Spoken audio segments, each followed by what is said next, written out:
anyway, David is really a man of all kinds of work for the IET, but we've known him, you've probably seen him around, but what he has been doing is doing the odd lecture, which he does from the external viewpoint, not from having, I believe you haven't worked on the kind of machines at all. So anyway, but that is useful. I think you'll find that is very useful because it gives a really independent view of what's going on. So David, please tell us how machines learn. I shall try. It's the best I can offer, I'm afraid. Okay.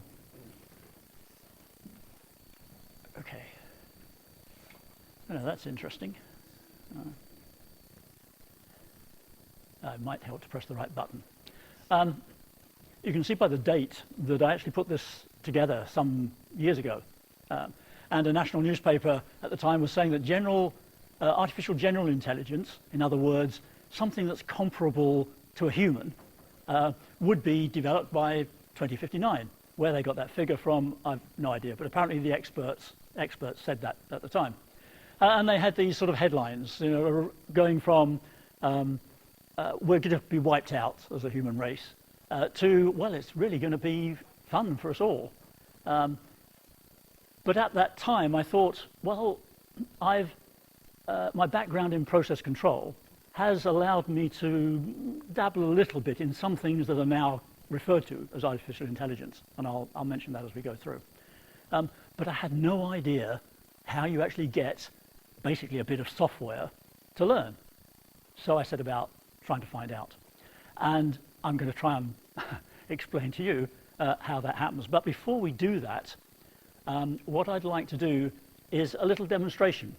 Now they always warn actors, they say never work with children or animals. They ought to add to that, never let presenters do live demonstrations in front of an audience, because anything could happen.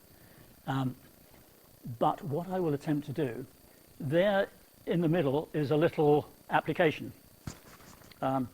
My problem mainly is that my hand-eye coordination probably isn't up to this. But when trying to learn something about how machines learn, I wrote an application that would attempt to identify handwritten numbers and classify them. Now, to be honest, it's about the simplest sort of IA system that you could possibly imagine. But I can use that example as we go through to illustrate some of the points. So I did ask a couple of people to write down some numbers before I came in, 2 different people. And if I can make this work, if I can show that, and where's my cursor gone? I have to make both hands move independently. So I've frozen the image. I'm going to convert it, and then I'm going to classify it. And it got that one right, which is handy. I put 2 steps in there just because I could have just put 1 button and done the lot. But in the process that we'll go through, then you see there is a distinction between the 2. Just to prove that I didn't hard code the number 6 in there, we'll take another number, one of these people who crosses their 7s. And I'm not very good at this.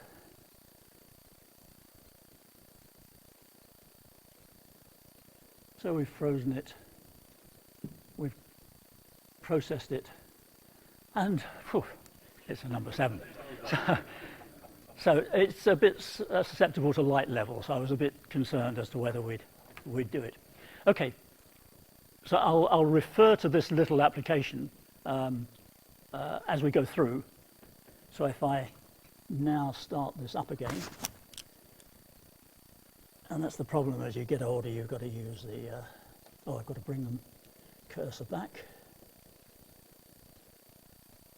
and go back to the presentation. Okay.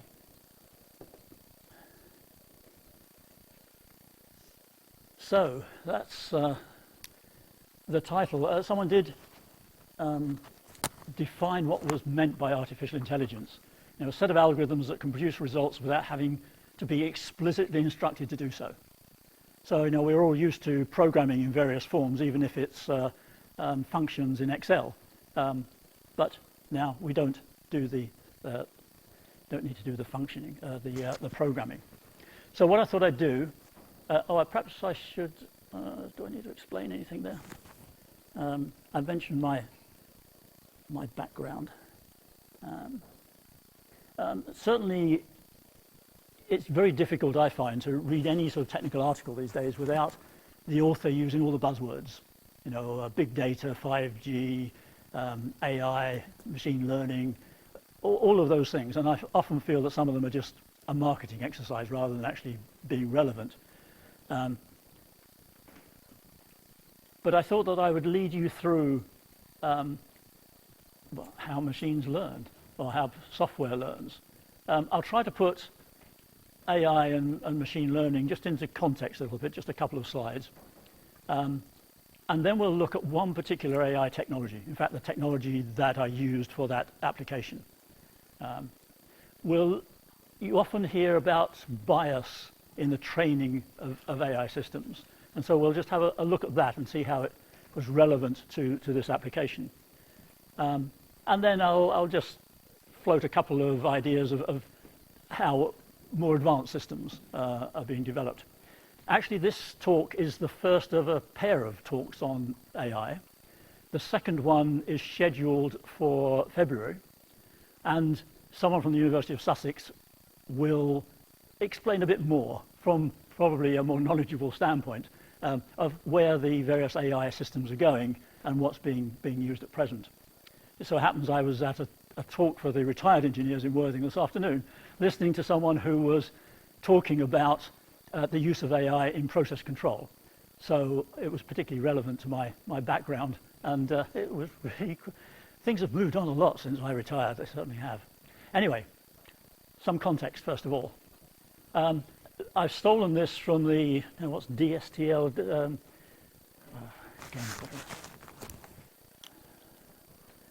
look it up, Defence Science and Technology Laboratory. And apparently they call it the biscuit book because it's designed to be dipped into just as you would dip a biscuit into a cup of tea. But anyway, the basic idea is to show the plethora of things that are classified as AI. So here we have data science, we have artificial intelligence, and we have machine learning. And I'm not going to go through each of them, but you can see that artificial intelligence includes some things that don't require machine learning. I mentioned I'd been involved with things, and it was a rules engine. It used to be called Expert Systems, they sort of changed the name. And we were using a rules-based system to try and generate all the code required for a control system. So it was the engineers who trained it, because they wrote the rules that went in, and then we applied it to all the data that was associated with the process plant. So it doesn't involve machine learning, so it falls outside what we're going to talk about tonight. But it does seem to fall into this data science area. Just in terms of timescales, if you just look along the top one here, so we've got the first digital computers, first microprocessor. I'm sure I was getting involved with the internet, 1990, yeah, must have been. Our first iPhone, and all right, that was a couple of years ago, but where we are. And looking at things associated with AI, you can see that things have been going on for a long time. You know, a robotic mouse that could find its way through a maze and remember it. A system that would recognize whether one side of a card had a mark on it or whether it was the other side. Now, I guess, you know, my handwritten number classifier, same sort of idea, but they were talking about these sort of things way back then. A program that would play backgammon and various others, and really the language and image recognition capabilities came quite late on. In fact, if we look at the next slide, I find this quite interesting. Up until about the 1990s, what was called the top-down approach. So that's the expert system. That's developing rules and gradually finding your way through something. But then things started to change. We had these artificial neural networks. So Google speech recognition is a number of those.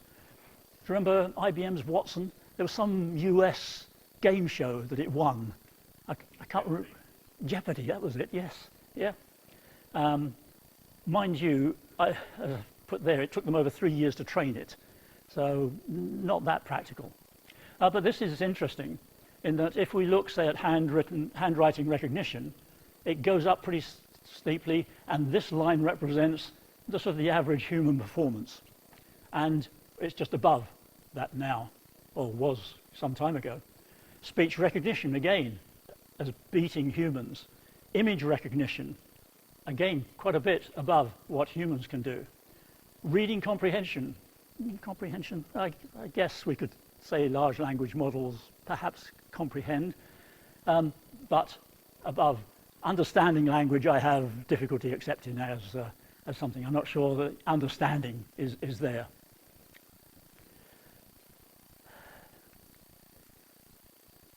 But okay, that's as much as I'm going to say about just the context. You know, people have been playing with AI for a long time. In fact, I do remember when I was at university, which is a long time ago, that there was, I've forgotten his name, Minsky. He was into AI. You know, they were looking at AI systems back in the late 1960s. Okay, so now let's look at this one technology, and it is neural networks. Because I'd known roughly how a neural network works, but I had no idea how it was trained. And neural networks are prominent in most of the AI applications that are around today, apart from the large language models, that is, but other applications of AI.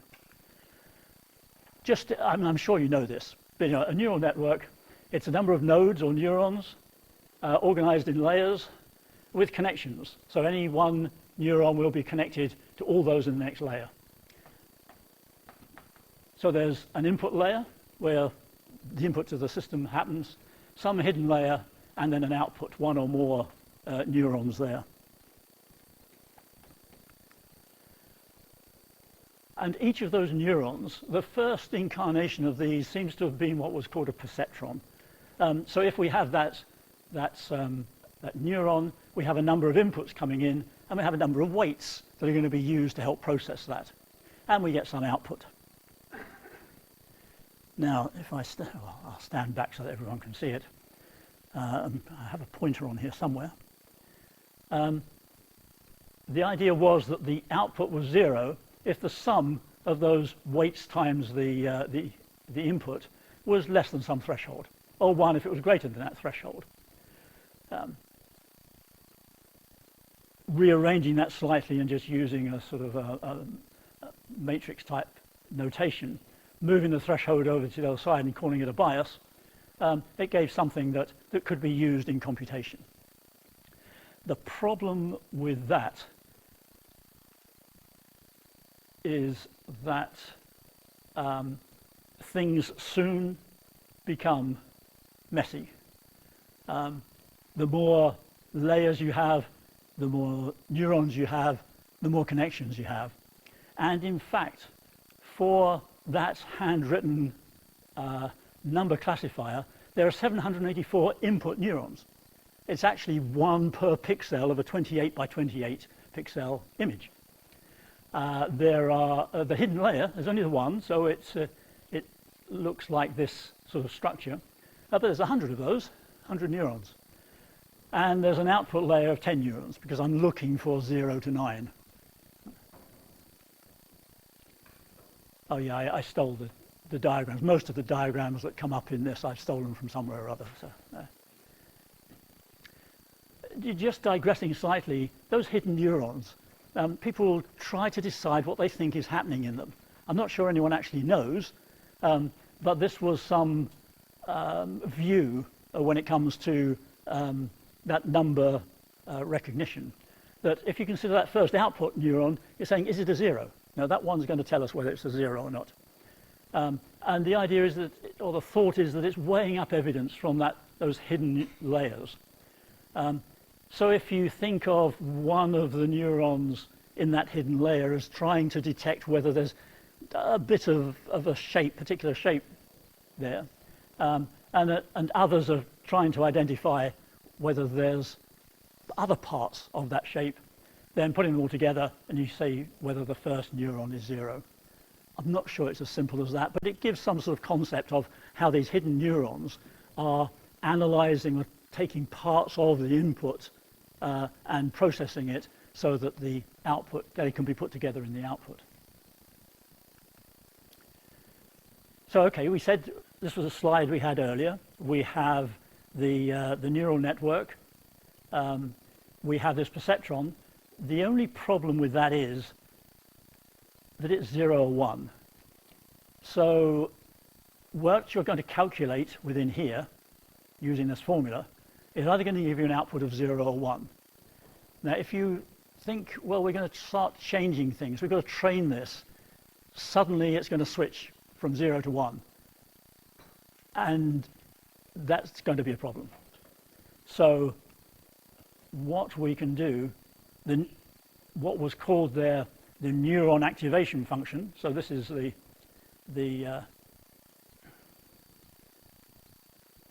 my pointer gone? Oh, never mind. The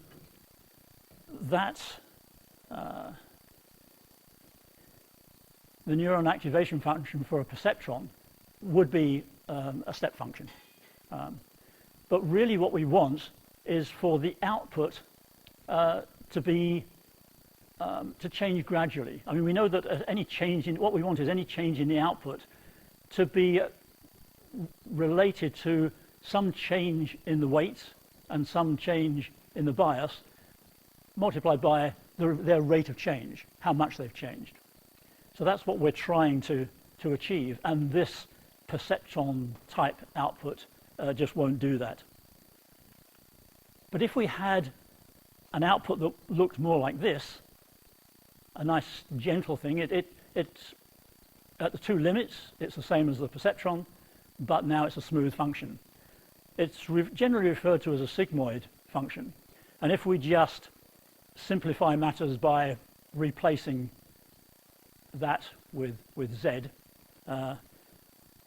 then we could choose a function such as this, which would give us that shape. And of course, the advantage when we're talking about differentiating things, we all know the differential of e to the x is e to the x. So it makes the maths a bit easier. However, our aim is to find the values of those weights and the bias for each of those neurons that actually gives us the right answer, or as close to the right answer as we can get. And so what we're going to do now is have a look at the process that we go through. So already you know how a neural network works, right? You define it in terms of those nodes and connections. You put weights and biases there, and you do a calculation in each of them and pass the information on. So that's how the neural network executes, but you've got to get those weights and biases so as to give you the right answer. So that learning process, what we're going to do is first of all calculate the output of each neuron. Now we know how to do that, we've just seen that. We can use that sigmoid function. Then we're going to calculate at the end how close we are to the desired output. Did we get a number 7 or was it something else? And what we can do then is adjust the weights and biases and repeat the process and keep looping round until we do that. Now adjusting the weights and biases is the tricky bit, but we'll come to that in just a moment. Okay, so calculating the outputs of the neurons, it's generally referred to as feed forward. So in other words, in starting with the input layer, you calculate the activations of each neuron in each layer, just going forward. So you can see how we can do that just by having whatever activation function we choose to put in there. Then for each, what did I mean by L? Oh, it's probably each layer, we can compute that Z function, which was just our way of simplifying the appearance, and then we can calculate the activation. using that, in this case, the sigmoid function. So simple, don't worry too much about the maths. We know that we can calculate that, the output of each of them. But what I want to do is introduce the cost function, because if we go back here and do this, then we're still going to have the problem that we're going to get an answer at the end that in one output neuron it might say, oh, this is a 5. Start changing those weights and biases and it might switch to a 6, and we've no idea what's happened in between. So again, we need something that is going to give us a smooth change, or a small change in the weights and biases will give us a small change in what's called the cost function. The cost function really is just a measure of how close we are to the output that we want. A popular one is this, what's called the quadratic cost function. I decided to use this one because I can sort of visualize how it's going to work. So we've got a number of training inputs, we've got the required output, we've got the vector of outputs, and we have the training example. So for every training example, we're going to calculate this quantity. And to my mind, the way I visualize it, we all know about least squares fits. You know, you've got a set of data and you want to find a straight line through it. So you're calculating the error for each of them and squaring the error and summing them all up to give you, and then minimizing that so as to give you a good fit to the data. And that's, to my mind, what this quadratic cost function is doing. It's trying to give you a fit to the data that we can then use as our view of how well we're doing in training our system. And the idea then is that we need to minimize that cost function. So we need to do something that's we're going to have to change those weights and biases in some way such that we get the minimum. And in fact, there's a technique called gradient descent. So if you imagine this surface and we're somewhere on the surface, what we want to do is move that position gradually downwards until we get to this minimum point. And that's what this gradient descent technique does. So we calculate the output error, we calculate the error in the previous layers, because with the error we know there we can work our way backwards. We can calculate the rate of change of the output with respect to, the rate of change of this cost function with respect to both the bias and the weights. And then we can adjust the weights and biases and repeat it until we get down to the bottom here. So there's a nice straightforward process to go through to try and do that gradient descent and find our optimum or our best solution. Of course, adjusting weights and biases is another one of these terms that's easy to say but more difficult to do. Don't worry too much about the maths again, but what I want to try to explain here is that we can move the weights for any particular layer by applying some function. So this is the error that we've got, and we can sum that over all the training examples, and with this function we can move the weights and the biases in the right direction. And when I say in the right direction, that occurs because when we calculate the rate of change, the derivative, that will make sure that we're going in the right direction. Wrong button. Oh, yes.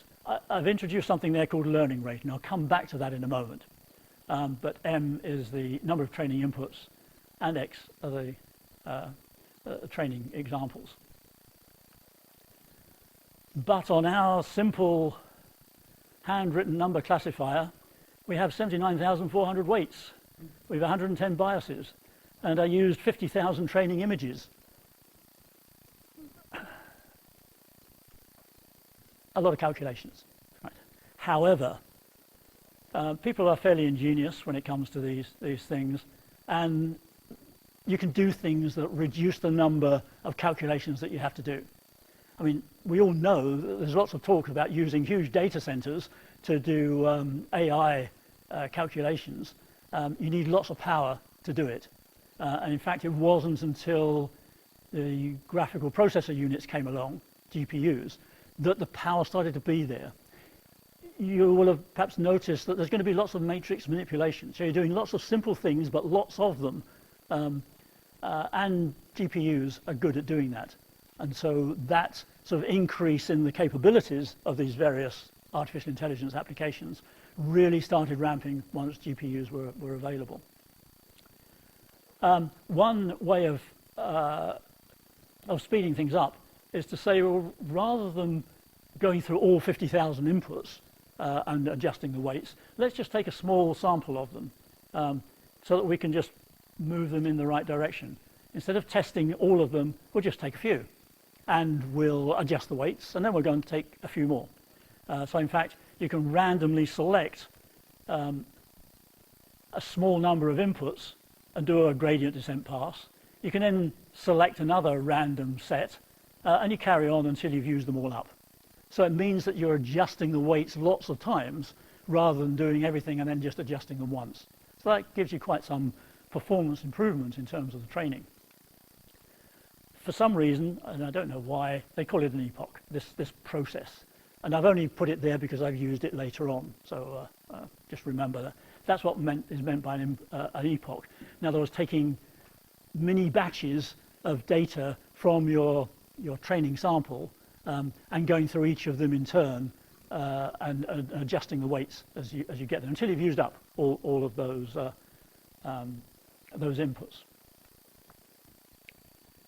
So when you put it all together, it starts to become quite complicated. So for each input of mini batches, you can then, for each of the mini batches of training data, you can input the sets of training examples. For each training example, set the corresponding outputs, activation, and perform the steps of that feed forward step to calculate all the activations for each neuron. Compute the vector of errors for the last layer, back propagate those errors so that we work backwards and compute the errors at each stage, and then apply the gradient descent. Again, working backwards, we can update the weights and the biases based on the errors, and I've said the learning rate.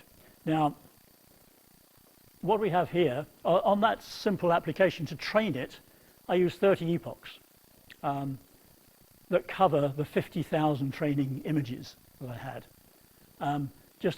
It took 30 seconds on my laptop to do each epoch, roughly.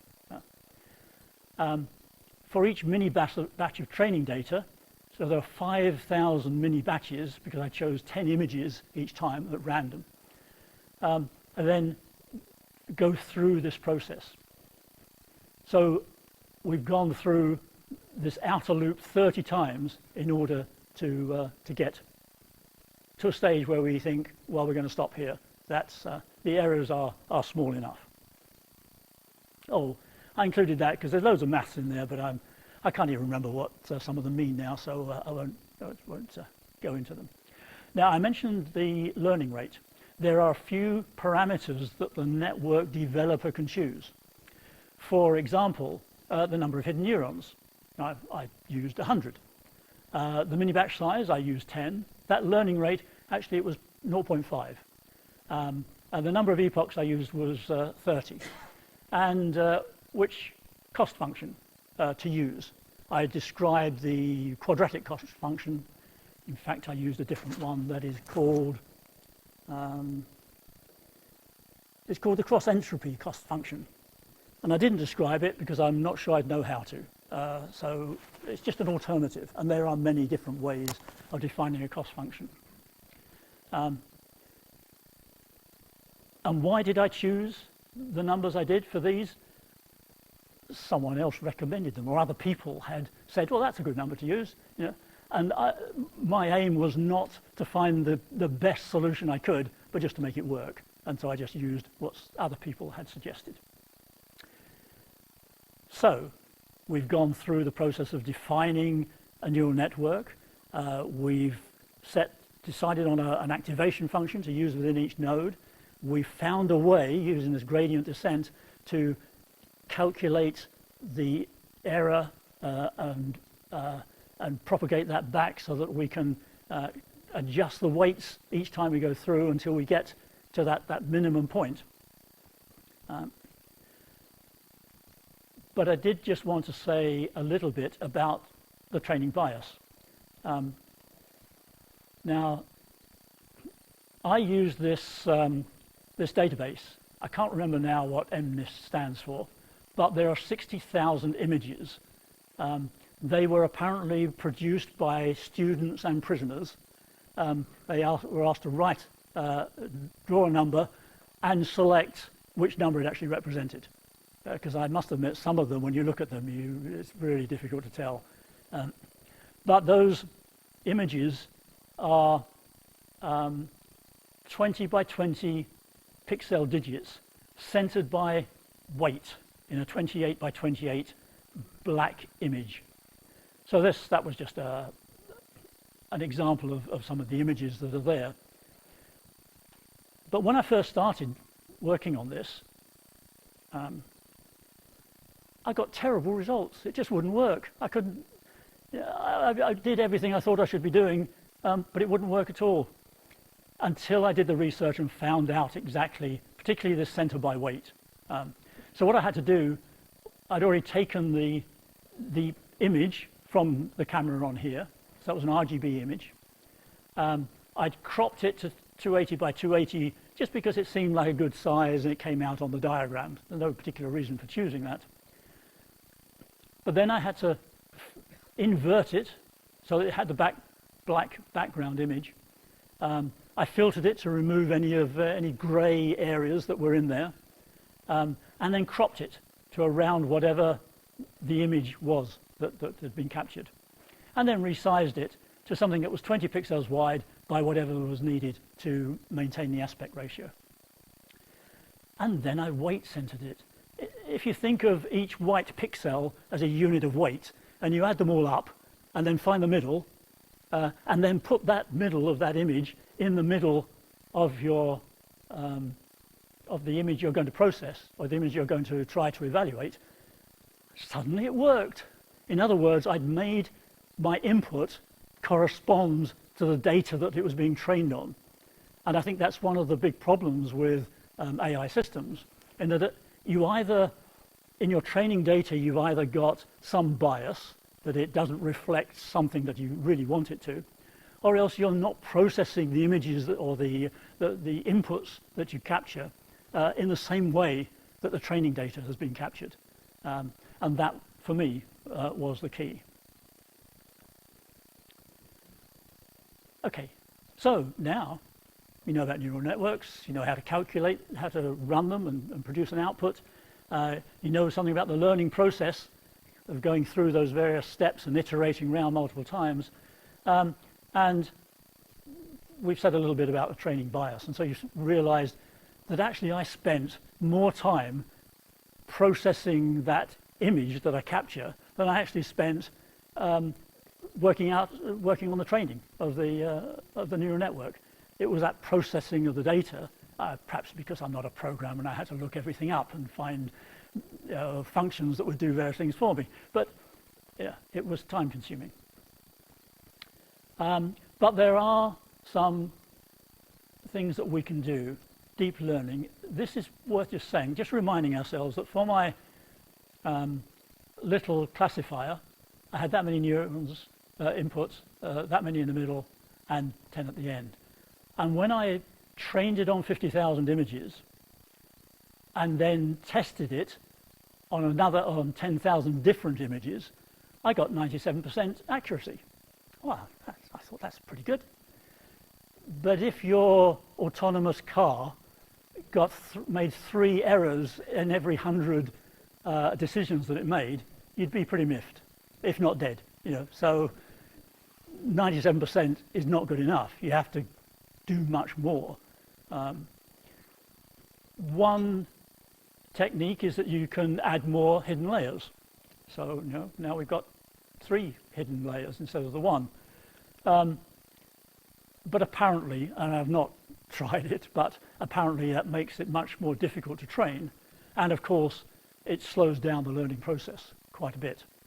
That's not to say that it can't be done or isn't used. It is used on a lot of the systems that are out there at the moment. There are other things that you can do. One called convolutional networks. I don't know quite why. But again, it's a question of trying to simplify things. So here, they're taking a group of pixels in the image case and averaging them so as to get a smaller set that can be used. Then they can take groups of them, here there's just 4, and average those so as to produce a smaller matrix of inputs. And do that multiple times so that you end up using different approaches for each of them, so that you end up with multiple what they call feature maps. And then process those in parallel to give your outputs. And apparently this sort of technique improves the accuracy of the neural networks.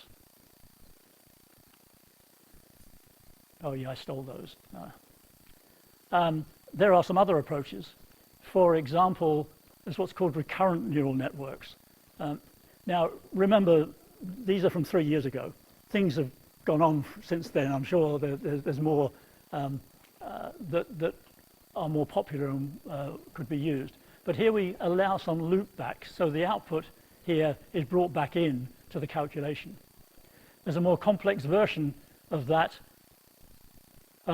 where there are multiple feedbacks at various times during the process. So there's multiple layers of the sort of generating the activation function. Perhaps the one that you hear about most often is what's called transfer learning. In other words, you train a network using certain data, and then you use that as the starting point for your training of another similar network. When I started that training, they were random numbers that are generated. So I generated random weights and biases, and then moved on from there, gradually honing in on the ones that worked best. And as far as I'm aware, ChatGTP, each version of it, they start the learning process by using the model from the previous version. So they've already done a lot of work, and therefore it cuts down the amount of work needed to then refine it further for the next iteration. Oh yes, more stolen images. So we've said, well, neural networks is one of the techniques. Lots of others, haven't covered them. I've mentioned expert systems and rules-based systems, but really neural networks are one of the main techniques that's used in a whole load of applications. I've tried to use that the simplest of applications to illustrate some of the steps in that learning process. Introduce the idea of gradient descent, of gradually moving adjusting our weights and biases until we're down at the lowest level, and doing that multiple times as we go through the process. We've looked at putting all the different steps together so as to have loops within loops within loops to do the calculations. And we touched on bias or making sure that you're processing the input in the same way that the training data has been processed. And finally, we had a brief look at some other techniques that are used to try and improve the accuracy of the learning process. And that brings me to the point where if you're going to ask me questions I can't understand, I'll just tell you to go and Google it, right? But so open to you. Oh.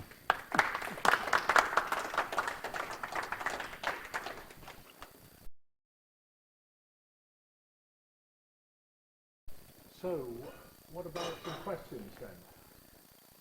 Question over there. example of a rule-based learning, because only thing that comes to mind in my experience is using language like Prolog, which are rule-based. Yes, I almost mentioned Prolog because when I referred to being back at university and Minsky, Prolog was seen as a language that could be used for rules-based systems. I've used, actually there's a Microsoft product, I've forgotten now what it's called, but that was the one that we used to build rules into a system. As I said, we were using it to generate the code that would go into a control system.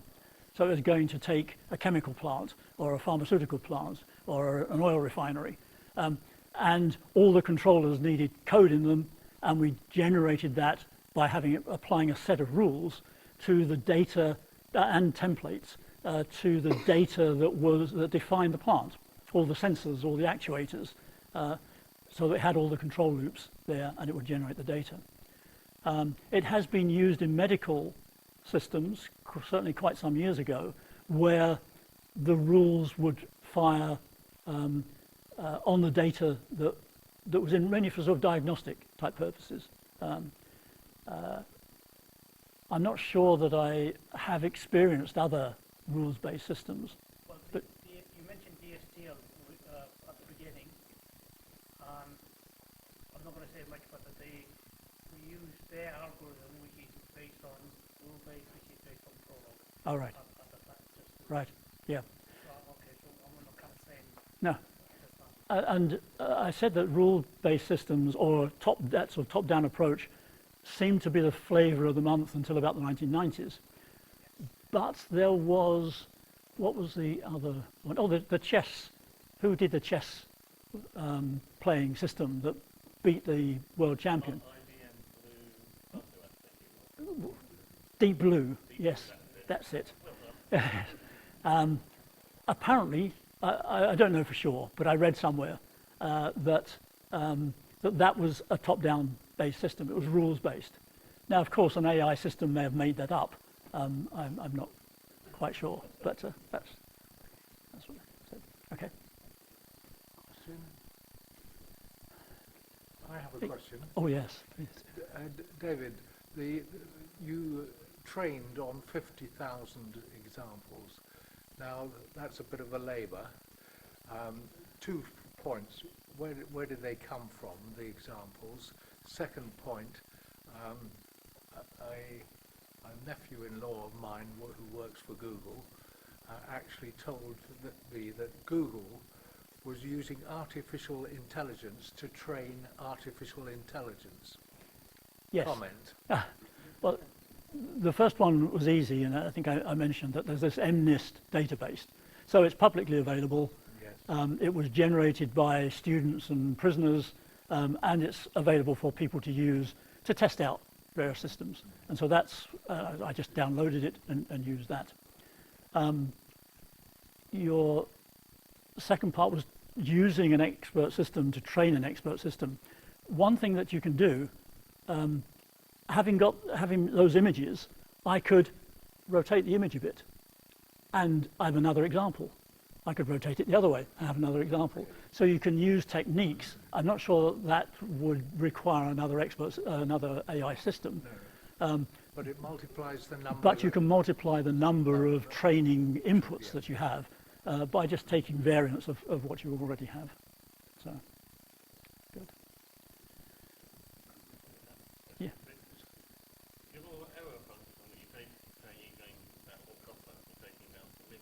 Yeah. That multi-dimensional function needs to actually have a minimum. It could be something like a saddle. It could. How do you know? That it never gets to the near zero. It just doesn't work. that's Get on this 100%. well, You'll never get 100%. no, Yeah. no. You don't So- know what he's doing in the end. We can wander anyhow. That's right. So it's only by then doing the testing that you know whether what you put in there is actually succeeding or not. There are probably techniques that people use, but I don't know what they are. Yeah. The other bit, just for the people who basically really, convolution was one of the things I used in video processing, like VXD, All right. and it's used sort of things like edge detection and sort of the Doctor Who used it for their work, of course. Some of their nasty creatures that can't be seen except with. Right. So, Oh, so there's practical very applications of difficult these. technique to do it. Yes. You can use it to use coloured images, do dithering and stuff like that. All right. Yeah. It's been done in video processing for a while, but not for character recognition, but for picture analysis. Yeah. And I'm sure that these various techniques have been borrowed from other fields. You know, why not? Still a bit confusing here. So when you use, say, 50,000 images to learn your engine, Mm-hmm. AI engine, what are you testing it, right? Right. So the MNIST database is actually 60,000 images. So we used 50,000 of them to train it, Okay. and the remaining 10 images, which are all different to the others, to test it. And that's how I came up to the 97%. Why do you use different images? Is it always going to succeed on one thing? Well, it's going to succeed on the ones it's used, you would think, Yeah. you would hope. So using a... No, you don't know. If training is an average of Yes, yes, 50,000, is that yes. going to... no. No, but I think it sounds But like using, a question, no? yeah, using a completely different set Yeah. would seem to be a good thing to do, you know. Yeah. So, well, that's what was recommended, so I did it. Completely different in that 50,000 of training data and 10,000 of testing data. Mm. Would seem a little bit... Well, you could, you know, Put 60,000 through it and see what you get. well, yeah, could have done. But as I said, I wasn't looking to get the best answer. I was just looking at the process and how you do it and get something to work. So, yes, Deshi. I find this quite fascinating. So when you said that you got this images already from the prisoners and the people and so on, then you created your own system. If I were to do the same thing, what would I need to create the hidden layer, the inputs and outputs? Do I need to use MATLAB or something else? No, I wrote that in Python. You wrote it? Yes. Oh, wow. Okay. Well, no, I'll qualify that. I stole bits of code and put them together. Yeah. Oh, loads of, I mean, luckily Python has loads of matrix manipulation libraries, so they were all there. But yeah, I found other people who'd done similar things and said, oh, Design for the function. that's useful. How do I do this? Oh, that's how I do it. And stole the code. Yeah. It's all based on the functions you were talking about, the cost functions and things like that. Yes, so someone described calculating cost functions and the different types of cost functions. So I took what they'd done. You know. But You did it on a Mac, not a PC, didn't you? yes, I did it on that. Wow. So, So you're following on from that question. Is there a way of choosing a good cost function? You said you chose it because it looked like okay, but supposing you did a completely new run with a different cost function. yeah, and I don't really know. I said the cost function I described, the quadratic one, I chose to describe that because I could visualize how it worked. It was simple. The one I actually used, because someone else said, oh, this one works better.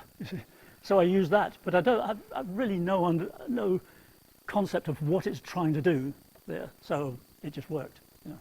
There's another question which probably you won't answer, David, which is supposing you had chosen 40,000 units and then had it on 10, Yeah. and then actually revised the program on 50. Would you get a better answer? And yes, I don't know.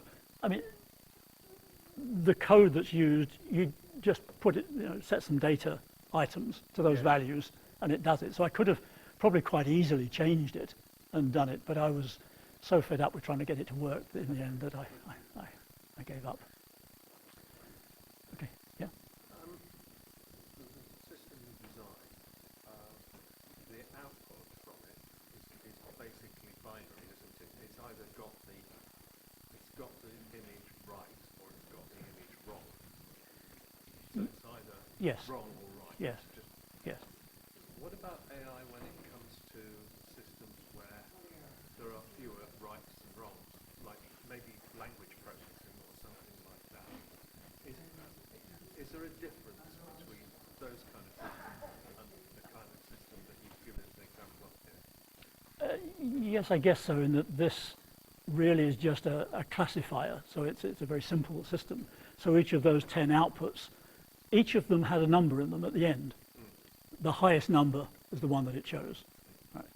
And actually, when you looked at them, they were much larger than the others, which was quite a pleasing result. Things like large language models, they're really just statistical processes.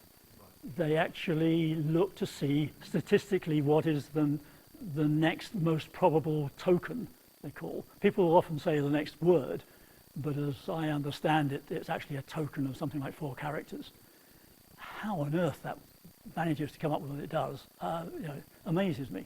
But it's really statistical, and so it's not trying to find the highest, well, it's trying to find the highest probability, looking at the context of what's already been decided. So when you've got a system which will take the text as an input and then output it as language, but you get sometimes they mispronounce it, so they might see LEAD and pronounce it as lead, whereas yes. it should be led. As I understand it, there tends to be quite a lot of processing and various stages to it. At the time I produced this, I tried to find out how ChatGPT worked. And certainly at that time, it didn't seem to be in the public domain. So I asked ChatGPT how it worked. And it gave me an answer. I'm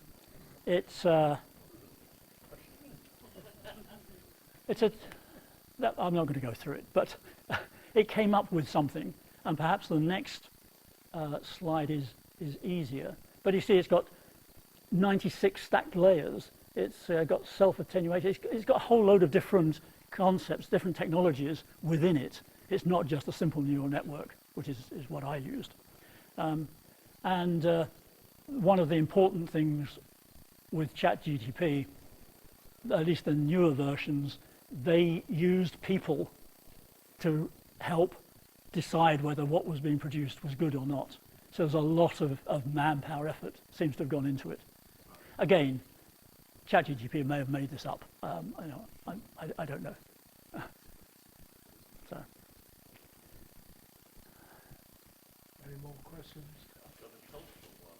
Do you think ChatGPT will affect the development of the English language by retraining it when the model has been written so people speak in a way that's understandable for the model? Or will it move it to change the direction of how English is over generations? I think two things. It's trained on data that exists. So the spelling is American, right? So not so good. Well, that's a couple No. And I've already read about people typing in what they want, and it doesn't quite do it, so they modify it. There seems to be a technique for how you describe what you want within ChatGPT, and I could well see that as modifying the way we put sentences together and the way we phrase things. Yeah. It's going to evolve to be understandable by ChatGPT. And all the other things I used Microsoft's Copilot the other day to summarize the text, the audio transcription from a video, a meeting, and it summarized. I was really surprised how good it worked. Interesting what you say about it being trained on American. I've used ChatGPT in German. Oh. And I can assure you it's exceedingly good. Huh. And I find it very hard to believe that it's using Google Translate on the input, putting it into American, working its magic, and then putting Google Translate on the output, put it back into German. I think it's doing its processing in German based on German input. All right. Well, you'll have to do some research and tell us. Just American in German. Because it's not available on 9th of December.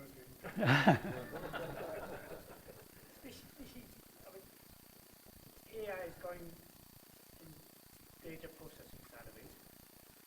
What about when you think of real world examples, things like live signal processing,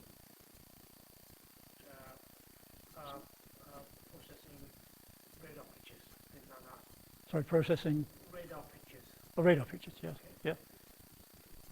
which is totally different from processing data Mm. on day-to-day thing.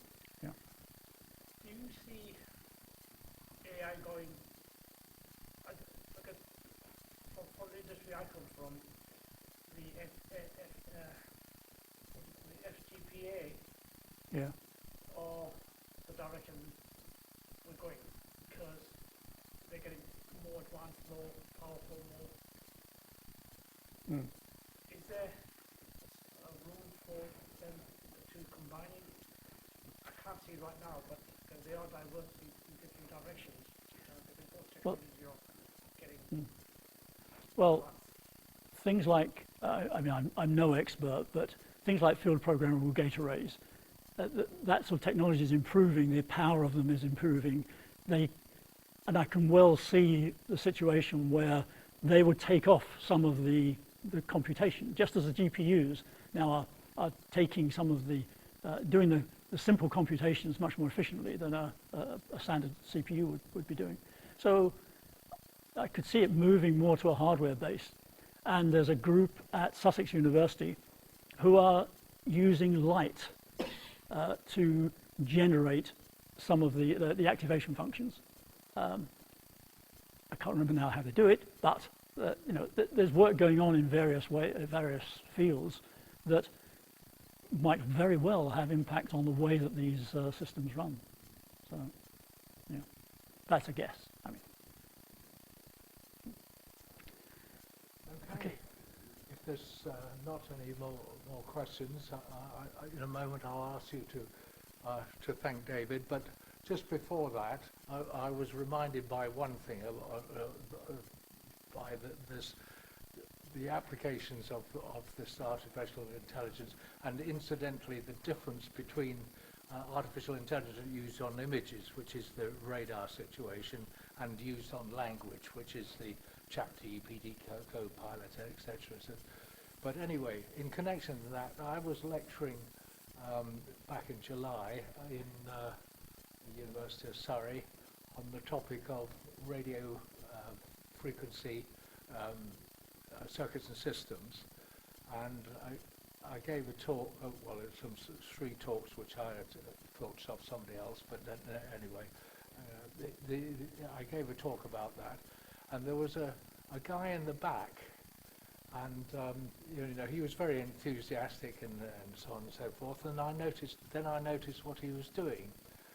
He wasn't taking any notes during the lectures at all, wasn't taking any notes, but he'd got his mobile phone and he recorded my entire lecture and he'd sent it off to, I don't know, Copilot or whatever you do use, or something similar to that, and he was waiting for the précis to come out of the type which you used. So things are moving on, not always in the right direction, but anyway. No, let's just hope that the AI system that he used was hallucinating, and therefore he'll get the answers wrong. Maybe it said I was hallucinating, but anyway, David, thank you very much. It's a very good, succinct description and general sort of looking in description which we've had today, and I'm sure it'll act as a precursor, a useful precursor. So do come to the lecture in February. Yes, in February. Yes. In February. So do come to that lecture. And so I think we've all had a wonderful evening. I think we should now show our appreciation. And I think everybody signed, or haven't been let in without signing the book. So don't forget to do that. So let's now show our appreciation to David for a really nice talk.